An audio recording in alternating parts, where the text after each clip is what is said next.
오늘은 창세기 강의 46번째 시간으로 이삭에게서 나는 자라야 내 씨라 부를 것임이니라 는 제목으로 말씀을 전하겠습니다.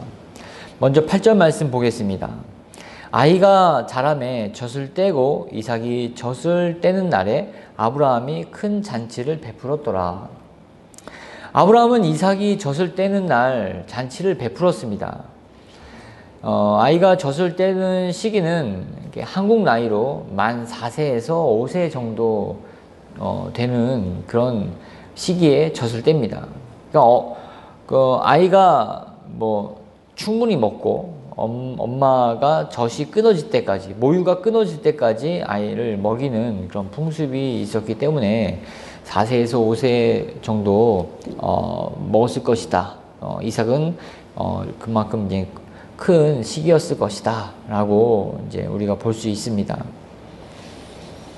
또 이 시대에도 아이가 태어나서 이렇게 유아 사망률이 굉장히 많은 높은 시기이지 않았겠습니까? 여아이든 남아이든 한 생명이 태어나서 4세, 5세까지 건강하게 자라난 것은 이제 이 아이는 이제 성인이 될 가능성이 매우 높다라는 것을 이렇게 뜻합니다. 저희 어렸을 때도 하도 많이 이제 유아들이 이제 병으로 죽거나 그러니까 호적에 주민신고를 안 하고 한 1년, 2년 있다가 뒤늦게서야 신고하는 경우들도 있었다고 합니다. 최근에도 그렇게 있었는데 이때는 더 그렇겠죠. 하나님이 주신 생명에 건강하게 잘 자라고 있음에 대한 감사의 표현이며 하나님의 섭리에 대한 찬양이기도 했습니다. 뭐가요? 이 젖을 떼는 날 잔치하는 것이요. 그러니까 어떻게 보면 하나님께 감사하고 찬양하고 돌보시는 하나님께 찬송하는 그런 시간이었다는 것이죠. 물론 그런 기쁨들을 같이 이웃들과 나누는 그런 시간이기도 했죠.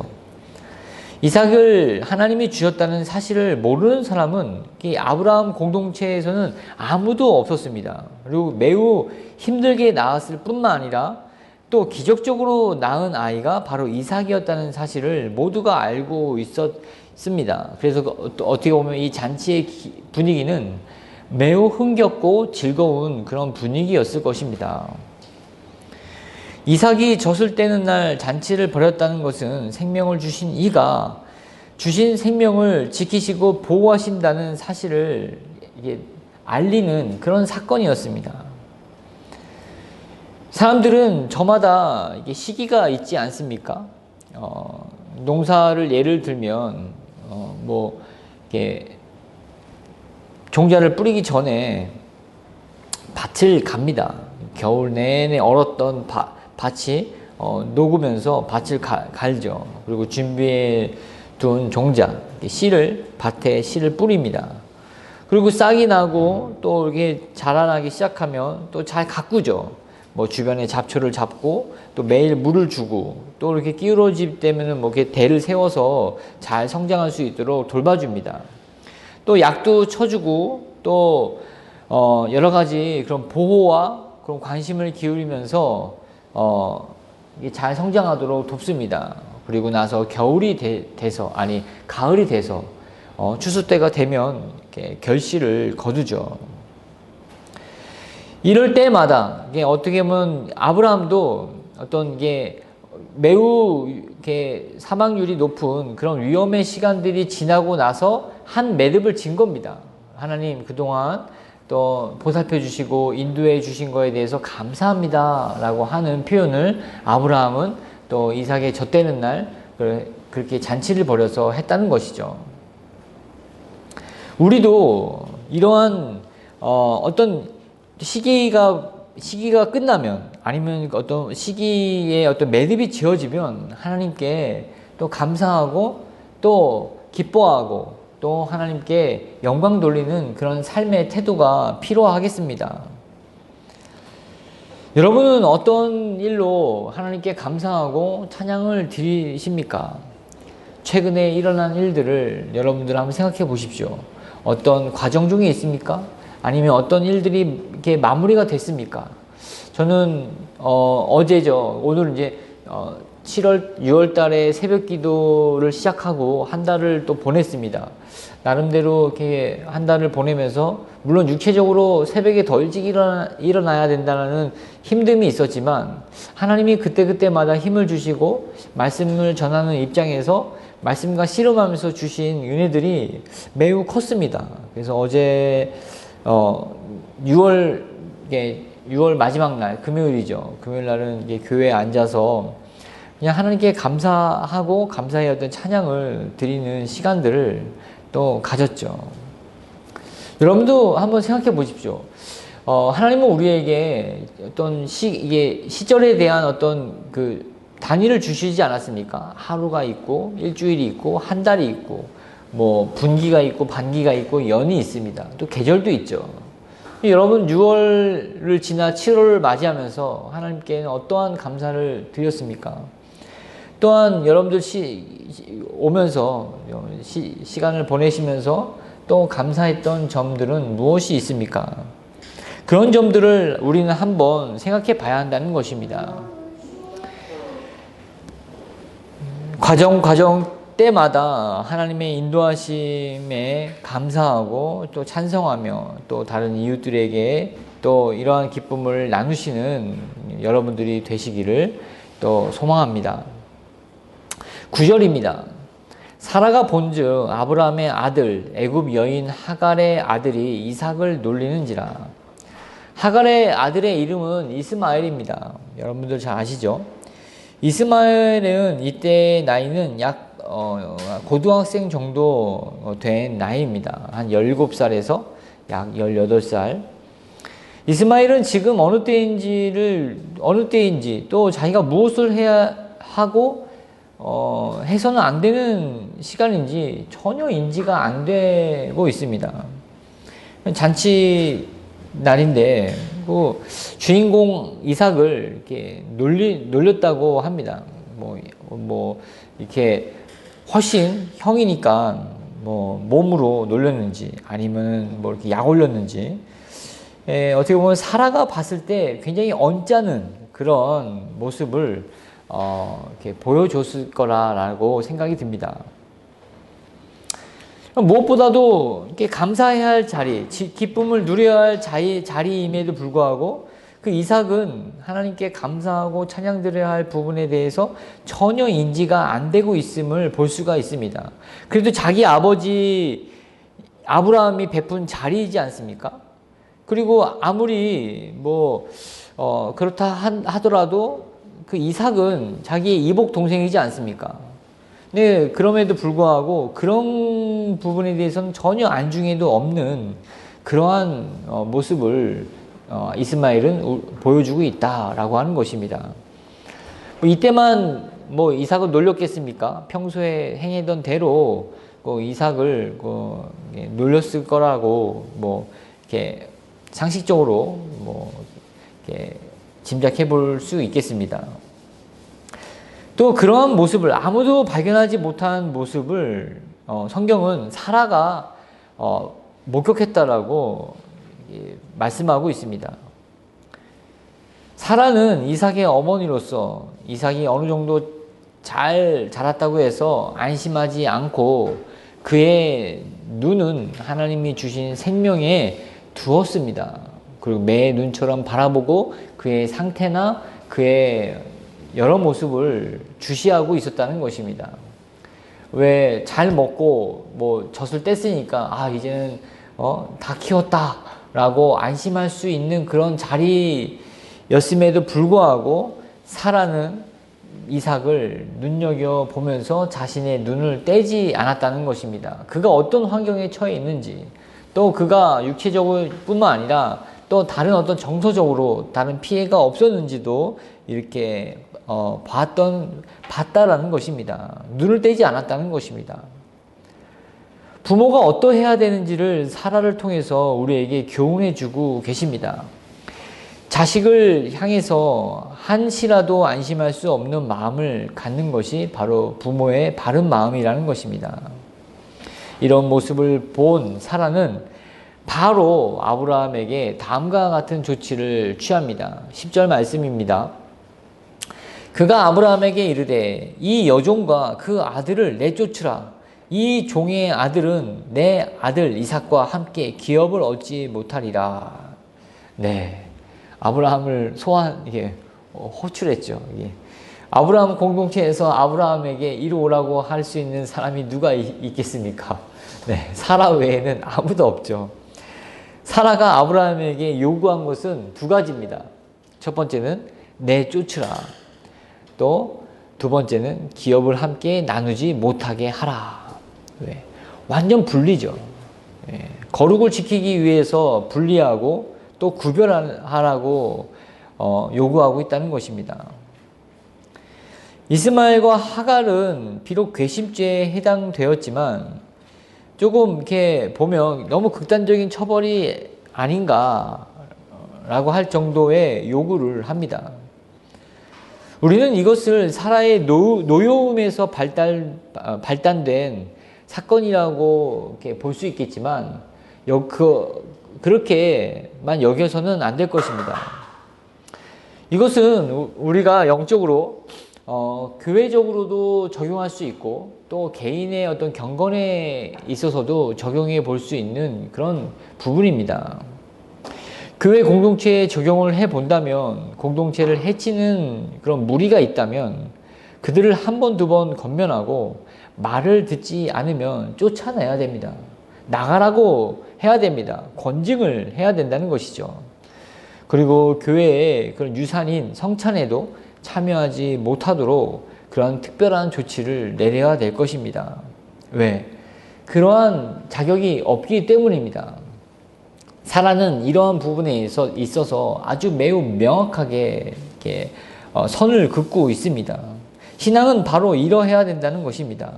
신앙은 기면 기고 아니면 아니다 라고 하는 그러한 하나님의 뜻에 부합하는 그런 마음가짐을 갖는 것이 참 신앙의 태도라는 것입니다. 옛말에 고름은 살이 되지 않는다라는 말이 있지 않습니까? 고름이 있습니다. 짜내야 됩니다. 새 살을 돋게 하기 위해서는 그 고름을 뭐 입으로 빨아서 제거를 하든지 아니면 주변에 살을 짜서 내든지 해서 고름을 제거해야지만 새 살이 돋는 그 원리를 우리는 이해해야 된다는 것입니다. 또 이 부분을 개인적으로 적용해 본다면 하나님의 그 어긋난 삶의 부분들이 있다면 하나님이 보실 때 어긋난 삶의 어떤 부분들이 우리에게 있다면 단호하게 거절하고 고쳐 나가야 할 것입니다. 영적으로 유익이 되지 않는다고 생각하면 뒤도 돌아보지 않고 내쳐야 함을 말씀하고 계십니다. 이러한 부분에 대한 태도, 아브라함은 조금 할 수 없는 그러한 부분이지만 바로 사라가 명확하게 선을 긋고 있습니다. 그러나 사라는 이렇게 요구하는 사라에 대해서 아브라함은 그렇게 녹록하지 않았습니다. 11절 말씀입니다. 아브라함이 그의 아들로 말미암아 그 일이 매우 근심되었더니, 네, 사라의 요구를 들었습니다. 근데 아브라함은 이제 이스마엘도 자기의 아들이지 않나 라는 그런 어떤 마음 때문에 매우 근심이 되었다고 성경은 말씀하고 있습니다. 자신도 이제 30년 정도 타지 생활을 해봐서 알지만 여자와 어린아이를 광야로 내몬다는 것은 그냥 죽으라고 하는 것과 같은 처사인데, 우리가 아브라함을 지금 쭉 살펴보고 있지만 아브라함이 그렇게 매정한 그 성품의 사람은 아니지 않습니까? 롯과 헤어질 때도 너가 우하면 나는 좌하고 너가 좌하면 나는 우하겠다라고 할 정도로 인정이 많은 사람입니다. 또 우리가 이러한 그 아브라함이 고민하는 것처럼 우리가 신앙생활을 할 때도 이런 고민을 할 때가 있습니다. 명분과 명분이 대립할 때, 그렇죠. 사라도 옳은 말입니다. 또 아브라함이 고민이 되는 부분들도 뭐 틀리지 않는 부분입니다. 뭐 이스마엘도 내 자식이지 않나, 첩이라도 내 부인이지 않나, 근데 어떻게 내쫓을 수 있겠는가. 또 이런 어떤 이 두 명분이 대립됐을 때, 이럴 때 우리는 어떻게 해야 됩니까? 우리는 지혜를 구해야 됩니다. 딱히 정해진 법이 있거나 규칙이 있으면 그것을 따르면 되지만, 그렇지 않는 경우, 또 우리의 어떤 실생활에서는 이런 경우들을 많이 만나지 않습니까? 어떻게 해야 될지 고민이 됩니다. 그러나 이럴 때는 우리는 하나님께 지혜를 구해야 합니다. 그리고 또 주의해야 될 점은 지혜를 구하는 대신 또 기다려야 된다는 것입니다. 섣부르게 내가 결정해서 이렇게 행동으로 옮겨서는 안 될 것입니다. 참, 아브라함은 그런 면에 있어서는 굉장히 훌륭한 면들을 우리에게 보여주고 있습니다. 고민이 되었지만 또 자신의 어떤 뜻을 막 주장하거나 내세우지 않았습니다. 무슨 소리야 하면서 사라의 어떤 말을 묵살을 하고 자신의 뜻을 그렇게 펼치지 않았다는 것입니다. 우리 옛날 한국 사회의 어떤 그 아버지들처럼 그렇게 가부장적인 어떤 태도로 자신의 어떤 입장을 고수하지 않았다는 것입니다. 이러한 때 하나님은 아브라함에게 나타나셨습니다. 나타나셔서 이렇게 말씀하셨죠. 12절과 13절입니다. 하나님이 아브라함에게 이르시되 내 아이나 내 여종으로 말미암아 근심하지 말고 사라가 내게 이른 말을 다 들으라. 이삭에게서 나는 자라야 내 씨라 부를 것임이니라. 그러나 여종의 아들도 내 씨니 내가 그로 한 민족을 이루게 하리라 하신지라. 하나님의 말씀은 사라의 말을 들으라는 것이었습니다. 그리고 여종의 아들도 너의 씨이므로 그로 한 민족을 이루게 하리라고 근심하는 아브라함의 마음을 안심시켜 주셨습니다. 그리고 약속하신 것이죠. 한 사람의 자손이 한 민족을 이루게 되는 일은 매우 큰 일입니다. 부와 명예를 쌓으며 또 그의 이름이 널리 알려지는 것이지 않습니까? 민족의 아버지로서 그 명성을 얻게 되는 일로서 하나님은 약속하고 계시다는 것입니다. 그러나 우리가 이렇게 생각해 봐야 할 점은 내가 한 민족의 그가 한 민족의 아버지가 될지라도 하나님 없이 하나님의 어떤 동행함 없이, 하나님의 교제함이 없이, 하나님의 관계가 없이 그렇게 되는 것은 우리에게 얼마나 유익하냐는 것입니다. 이것을 어떤 신앙이라고 합니까? 이거를 기복신앙이라고 하죠. 이게 뭐 한국 교회를 병들게 한 것 중에 하나가 이런 기복주의 아닙니까? 예수 믿으면, 교회에 나오면, 헌금을 잘하면, 11조를 꼬박 내면 어떤 조건부로 복을 받을 것이다 라고 하는, 부자가 될 것이다, 형통하게 될 것이다, 어떤 문제들이 인생에 있어서 사라질 것이다 라고 하는 것들. 우리는 이런 점에서 이스마엘을 바라봐야 할 것입니다. 그래도 하나님이 자비를 베풀어 주시지 않았는가? 아닙니다. 하나님의 약속에서 배제된 그러한 어떤 민족이 되지 않았습니까? 그래서 우리는 전혀 이런 부분에 있어서 성경적인 어떤 복음적인 관점에서 바라봐야 한다는 것입니다. 주님, 내가 비록 어떤 부와 명예를 얻지 못한다 하더라도 하나님과 함께 동행한다면 그것을 다 포기할지라도 하나님과 함께 관계를 맺는 일에 더욱더 귀한 것으로 여기겠습니다.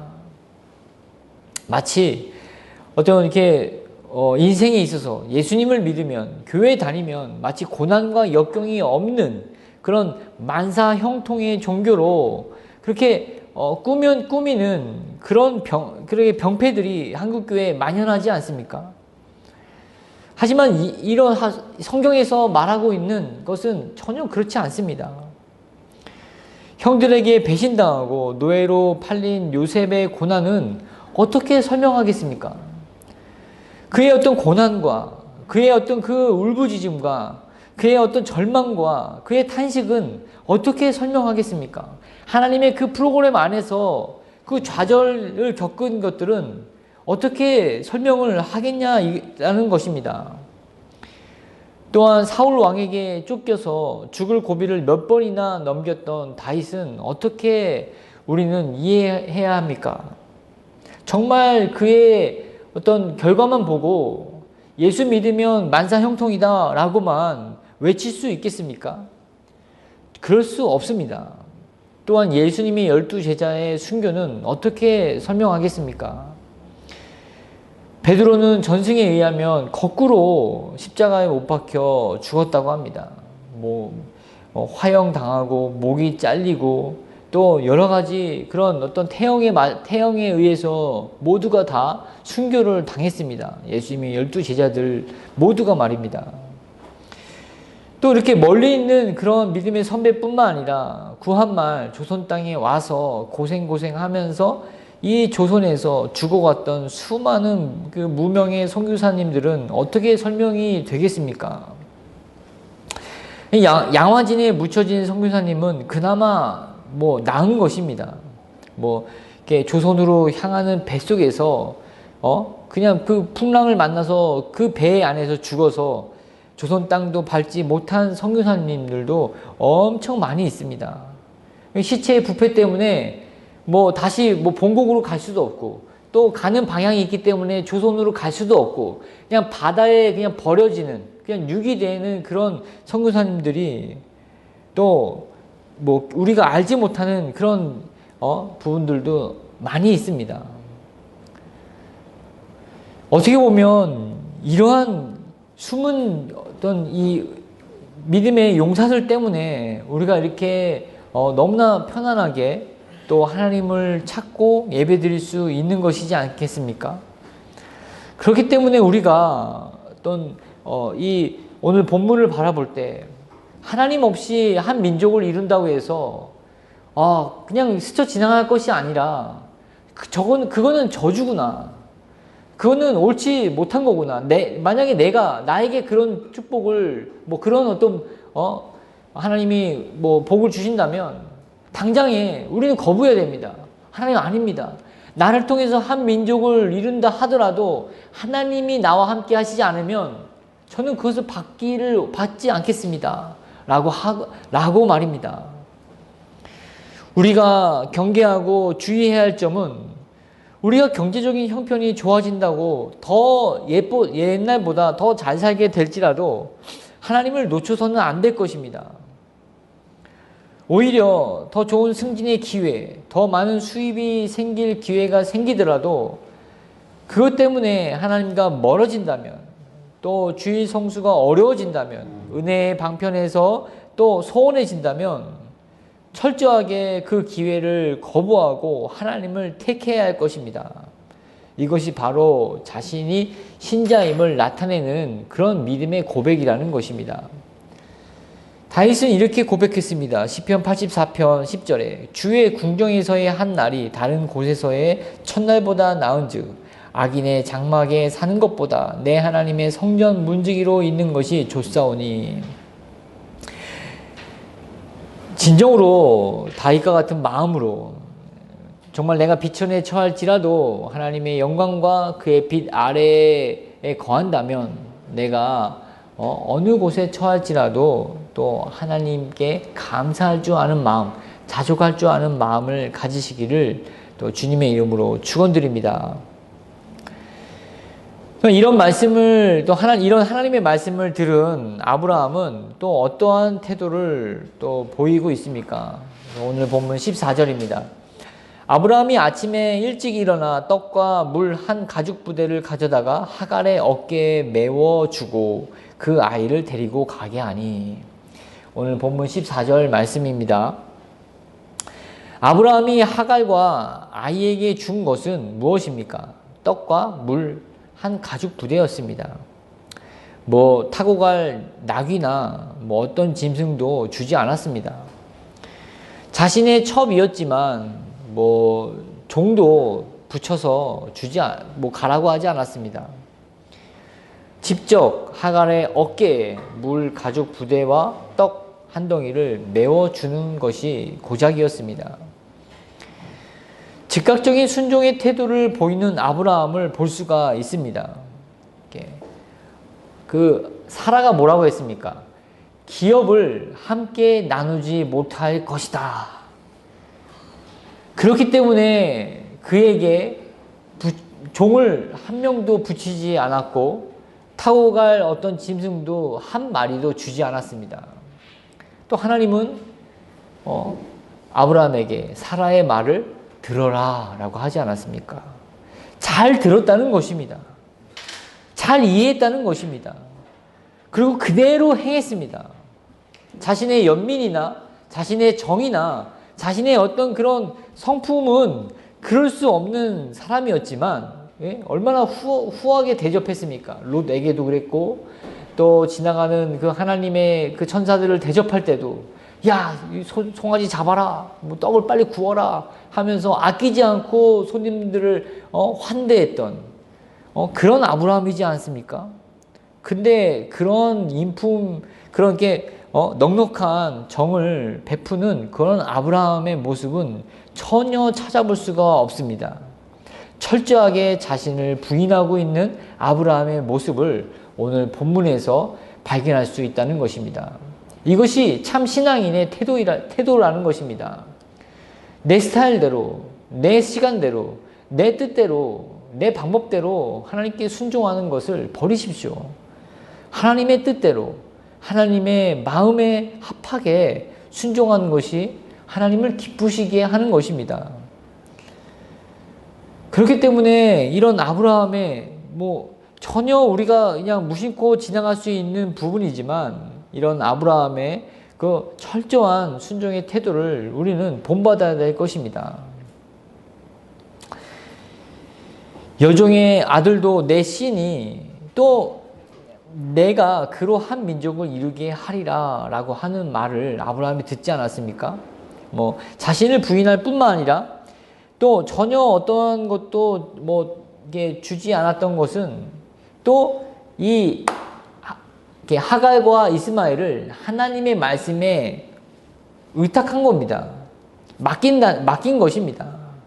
말씀만 믿고 의지해서 하갈과 이스마엘을 보냈다는 것입니다. 내가 뭘 더해다 하더라도 이들을 보호하시고 또 번성케 하시는 분은 하나님이시구나 라고 하는 그런 마음의 결단이 섰기 때문에 또 이렇게 또 보냈던 것이죠. 이런 어떤 아브라함의 어떤 두 가지 측면들을 우리는 살펴봤습니다. 그리고 나서 아브라함의 집에서 쫓긴 하갈과 이스마엘이 어떻게 되는지 한번 살펴보겠습니다. 14절 하반부부터 19절까지 한번 읽겠습니다. 여러분들 눈으로 같이 따라오십시오. 하갈이 나가서 브엘세바 광야에서 방황하더니 가죽 부대에 물이 떨어진지라 그 자식을 관목 덤불 아래 두고 이르되 아이가 죽는 것을 차마 보지 못하겠다 하고 화살 한 바탕 거리 떨어져 마주 앉아 바라보며 소리내어 우니 하나님이 그 어린 아이의 소리를 들으셨으므로 하나님의 사자가 하늘에서부터 하갈을 불러 이르시되 하갈아 무슨 일이냐 두려워하지 말라 하나님이 저기 있는 아이의 소리를 들으셨나니 아이야 일어나 아이를 일으켜 내 손으로 붙들라 그가 큰 민족을 이루게 하리라 하시니라. 하나님이 하갈의 눈을 밝히셨으므로 샘물을 보고 가서 가죽 부대에 물을 채우다가 그 아이에게 마시게 하였더라. 하갈을 돌보시는 하나님을 발견할 수 있는 게 본문이라고 볼 수 있습니다. 사라와 아브라함은 하갈과 이스마엘을 내쫓았지만 하나님은 이 두 사람 하갈과 이스마엘을 돌보셨습니다. 아이를 일으켜 내 손으로 붙들라 그가 큰 민족을 이루게 하리라. 두 가지를 하나님은 은혜를 베푸셨죠. 약속을 주시고 또 물을 먹여 주셨습니다. 힘이 나게 하셨고 또 광야에서 살아가게 하셨습니다. 아브라함의 씨로 말미암은 자식이었기 때문입니다. 하갈의 어떤 불쌍함, 이스마엘의 그런 안타까운 처지 때문에 도와주신 게 아니라 단지 그 하나, 아브라함의 씨로 말미암은 자식이었기 때문입니다. 우리가 이 부분을 볼 때 하나님이 얼마나 자비하시고 은혜로우신지를 발견할 수 있겠지만, 우리는 그런 관점보다도 언약의 하나님의 관점에서 이 하나님을 바라봐야 합니다. 그저 긍휼을 베푸시는 분, 그저 자비가 풍성하신 분, 인자하신 분, 이러한 하나님은 반쪽 하나님입니다. 언약 안에서 자비를, 은혜를 또 긍휼히 여기시는 분으로 우리는 바라봐야 한다는 것입니다. 하나님은 철저하게 언약에 의해서 움직이시며 그 언약에 매여서 살아가시는 분이시기 때문입니다. 아담과 하와도 창조하시고 나서 언약의 관계를 맺지 않으셨습니까? 근데 어떻게 아담과 하와가 이 에덴 동산에서 쫓겨났습니까? 언약을 깨트렸기 때문입니다. 하나님이 어느 날 마음에 안 들어서 나가! 하고 한국교회 부모님처럼 나가! 자기 마음에 안 든다고 그러지 않으셨습니다. 약속을 깨트렸기 때문에 에덴 동산에서 쫓겨났던 것이죠.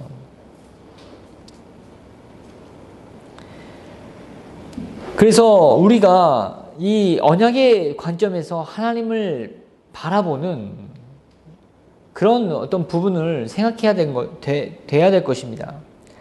여러분, 하갈과 이스마엘을 이렇게 내쫓는 이런 일들이 어디서부터 온 것입니까? 하나님의 약속을 기다리지 못하고 사라의 생각에서 나온 뜻을 따랐기 때문에 생겨난 일이지 않습니까? 무슨 말입니까? 그러니까 하갈이라는 그런 아브라함의 첩, 이스마엘이라는 그런 아브라함의 그런 서자가 어떻게 생겨났냐 이 말입니다. 사라가 하나님의 약속을 기다리지 못해서 자신의 방법으로 플랜 B를 발동해서 생겨난 일이지 않습니까? 그러나 하나님은 한 번도 사라나 아브라함을 책망하시지 않으셨습니다. 야, 사라, 너 왜 그렇게 했어? 아브라함, 너는 왜 사라 말을 듣고 그렇게 이스마엘을 낳았어? 라고 한 적이 성경에 없습니다. 그리고 또 여러 면으로 책망받을 수 있었겠지만 전혀 그렇게 하지 않으셨습니다.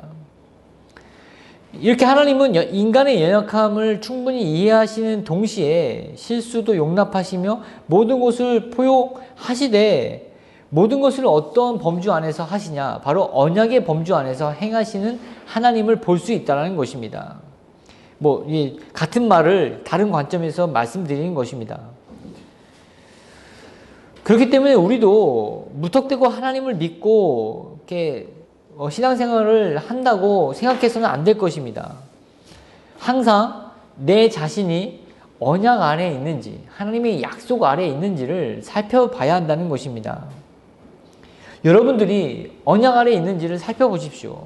여러분들의 영생, 여러분들의 구원받음, 하나님의 자녀됨, 이것이 어떤 근거로 해서 여러분들에게 있는지를 생각해 보시라는 것입니다. 점검해 보시라는 것입니다. 그리고 언약 아래에 있다는 것은 바로 곧 은혜 아래에 있다는 것입니다. 우리의 믿음의 근거는 언약이어야 합니다.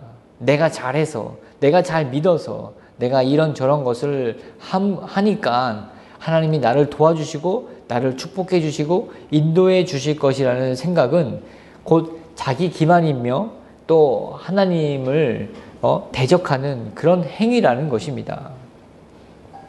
하갈은 아브라함에게 주신 하나님의 약속을 받은 것일 뿐이었습니다. 하갈은 이런 언약을 이해하지 못했습니다. 하갈이 광야에서 자신과 이스마엘에게 한 일을 보십시오. 그가 비록 그런 약속은 받았지만 그 약속은 자신에게 주신 것이 아니라 아브라함 때문에 주어진 것이라는 것을 이렇게 잘 이해하지 못했습니다. 왜냐하면 20절, 21절 그 하갈의 어떤 행동을 보면서 이렇게 나타내 보이고 있기 때문입니다. 자, 마지막 절이죠. 우리 20절과 21절 같이 한 목소리로 한번 읽어보겠습니다. 그 창세기 21장 20절, 21절 시작. 하나님이 그 아이와 함께 계심에 그가 장성하여 광야에서 거주하며 활 쏘는 자가 되었더니 그가 바란 광야에 거주할 때 그의 어머니가 그를 위하여 애굽 땅에서 아내를 얻어 주었더라. 자, 이스마엘은 어떤 사람이 되었다고요? 활 쏘는 자가 되었습니다. 활은 사냥하는 데도 용이하지만 전쟁하는 그런 무기 중에 한 종류죠. 여러분 한번 생각해 보십시오. 아브라함, 그의 아들 누구죠? 이삭, 또 그의 아들 누굽니까? 야곱이죠. 아브라함과 이삭과 야곱이 활을 잘 쐈다는 얘기를 들어본 적 있습니까? 없습니다. 이들은 활을 활뿐만 아니라 다른 어떤 기술들을 연마해서 자신의 살 국리를 찾았다라는 한마디의 어떤 그 구절도 나오지 않고 있습니다. 이들의 삶은 하나님을 의지하는 법을 배우는데 더 초점을 맞췄습니다. 그렇기 때문에 활을 잘 쏜다, 말을 잘 탄다, 금속을 잘 다룬다, 기술이 좋다, 이런 것이 없다는 것입니다. 하지만 이스마엘은 자신을 의지하는 법을 더 익히고 자신의 힘을 더 키우는데 인생의 초점을 맞추고 삶의 중심으로 가져갔다는 것입니다.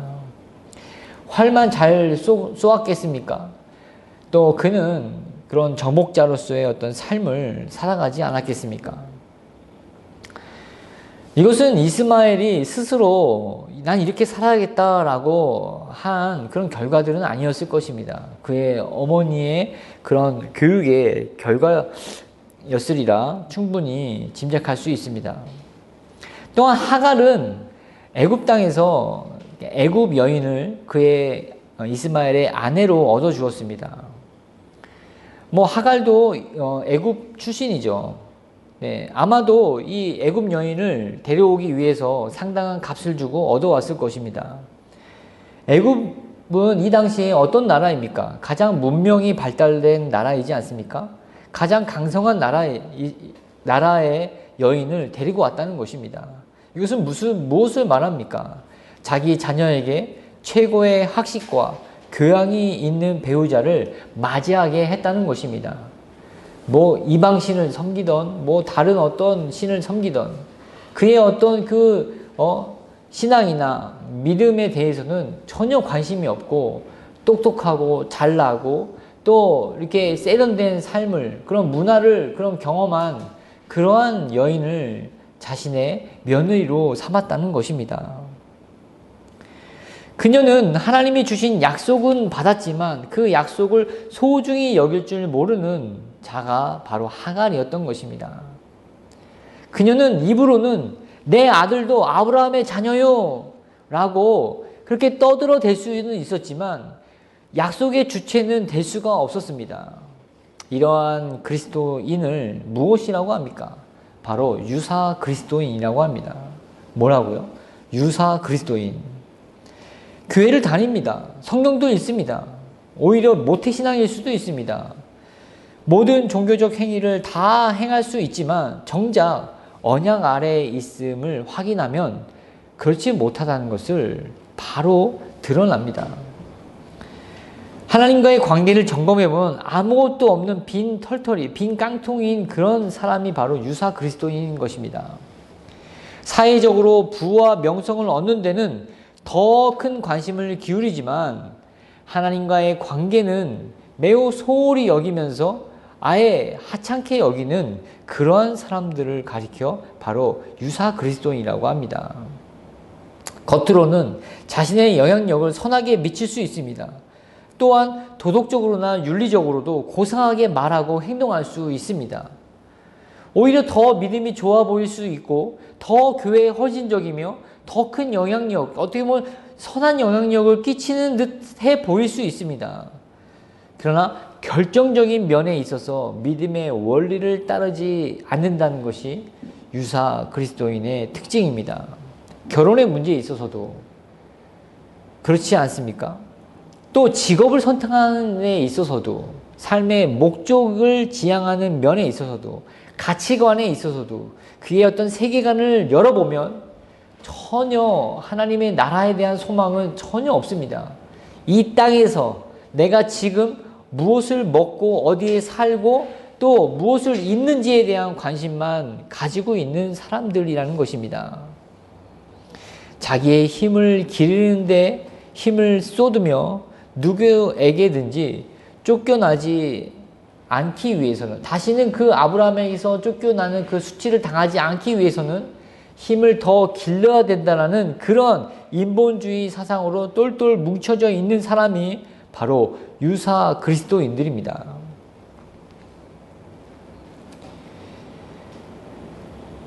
하갈이나 이스마엘의 입술에는 하나님의 이름이 불려졌을 것입니다.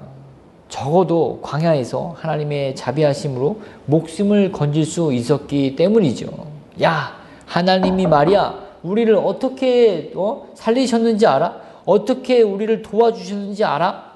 그 바란 광야, 그 광야에서 쫓겨나서 내가 울면서 하나님께 부르짖었을 때 내 눈을 뜨게 하시고 또 샘물을 보게 하시고 또 그것을 이스마엘에게 먹여서 지금까지 우리가 살게 하신 거야 라고 몇 차례나 울고 먹으면서 옛날에 그 영광, 옛날에 그 어떤 간증, 그 지난날의 그 은혜의 그 한 귀퉁이에 있는 것을 가지고 평생 사람들에게 말하고 울고 먹으면서 살지 않았겠습니까? 이들은 모릅니다. 그 은혜 이후에 하나님은 더 큰 은혜들을 준비하고 계셨음에도 불구하고 이들은 하나님과 같이 동행하지 않았기 때문에 그 이후의 은혜들은 말하지 못한다는 사실들을, 그 비참함 속에 살고 있다는 사실을 모른다는 것입니다. 이들은 과거의 은혜를 꺼내면서 살아가기는 하지만 지금의 은혜, 현재의 은혜는 없습니다. 지금 경험하고 있는 하나님은 없다는 것입니다. 은혜는 갱신됩니다. 은혜 위에 은혜가 더해지는 것이 또 하나님의 그 은혜의 법칙입니다. 하지만 이러한 부분들은 전혀 이해하지 못하고 그 터진 샘을 먹은 후에 그 은혜들은 전혀 경험하지 못하는 그러한 사람들이 바로 이 하갈과 이스마엘이라는 것입니다. 여러분들은 어떻습니까? 과거의 믿음, 지나간 세월의 체험으로 혹은 지금 현재를 살아가고 있지는 않습니까? 고린도서 6장 2절에는 이렇게 우리에게 현재의 은혜, 현재의 구원이 얼마나 중요한지를 말씀해 주고 계십니다. 이르시되 내가 은혜 베풀 때 너에게 듣고 구원의 날에 너를 도왔다 하셨으니 보라 지금은 은혜 받을 만한 때요 보라 지금은 구원의 날이로다. 신앙은 과거의 은혜로 사는 것이 아니라 오늘 내게 주신 은혜로, 오늘 지금 구원해 주시는 그 구원의 은혜로 살아가는 것입니다. 그래서 바울은 이렇게 외치고 있지 않습니까? 보라 지금은 은혜 받을 만한 때요 보라 지금은 구원의 날이로다. 새로운 한 주가 시작됩니다. 한 주간 하나님은 우리에게 베푸실 은혜를 준비하시고 또 구원의 날을 예비하고 계십니다. 이것을 우리가 누리고 이것을 내 것으로 또 가질 수 있는 유일한 방법은 바로 믿음으로 또 하나님께 나아가는 것입니다. 그렇게 믿음으로 말미암아 하나님이 주시는 그런 새로운 은혜와 구원을 경험하시는 저와 여러분이 되시기를 주의 이름으로 축원드립니다. 아멘. 기도하겠습니다.